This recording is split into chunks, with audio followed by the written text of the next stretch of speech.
આજે મારો પ્રભારી જિલ્લો છોટાઉદેપુર ખાતે આવવાનું થયું છે. મારી સાથે પ્રેસ કોન્ફરન્સમાં ઉપસ્થિત અહીંના સાંસદ જસુભાઈ, સાથે જ અહીંના અધ્યક્ષ એવા અમારા ભાઈ ઉમેશભાઈ, ધારાસભ્ય શ્રી રાજેન્દ્રભાઈ, જિલ્લા પંચાયતના અધ્યક્ષ બેન મલકાબેન, જે અમારા અહીંના જે કાર્યકર્તાઓ છે તે સૌ ઉપસ્થિત છે. અને આજે જી રામજી યોજનાની જ્યારે વાત આવે છે ત્યારે જિલ્લાવાર અમે જઈને વાત મૂકીએ છીએ, જેથી લોકોને જાગૃતતા આવે કે આ યોજનાનો શું લાભ છે. જે મનરેગા યોજના હતી એ પહેલા ખાલી ને ખાલી તળાવ ખોદકામ કરવાની કામ હોય કે ખાડા ખોદકામ કરવાનું પૂરતી જ સીમિત હતી.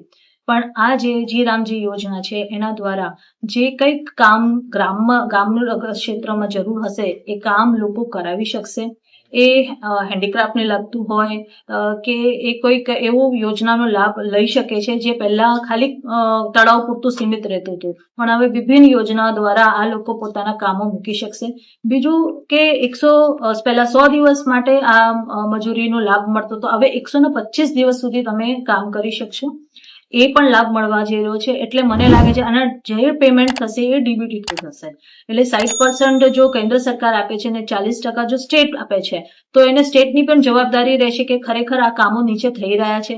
ગ્રામ પંચાયત હશે તો સરપંચની પણ જવાબદારી હશે કે મારા ગામમાં જે કામ થઈ રહ્યું છે અને કે મારે જે કરવાનું છે કામ કરી રહ્યા છે કે નથી કરી રહ્યા, ખરેખર જે જરૂરિયાત છે એ પ્રમાણે કામ થઈ રહ્યું છે કે નહીં. જ્યારે આટલું સ્મૂધલી કામ થશે એટલે ગ્રાન્ટ પણ બરાબર ટાઈમ પર પહોંચશે, કેમ કે એ સાચી કામગીરીની ગ્રાન્ટ હશે. અને બીજું એ ડીબીટી થ્રુ જવાનું છે, એટલે જે કામ કરશે એને એકાઉન્ટ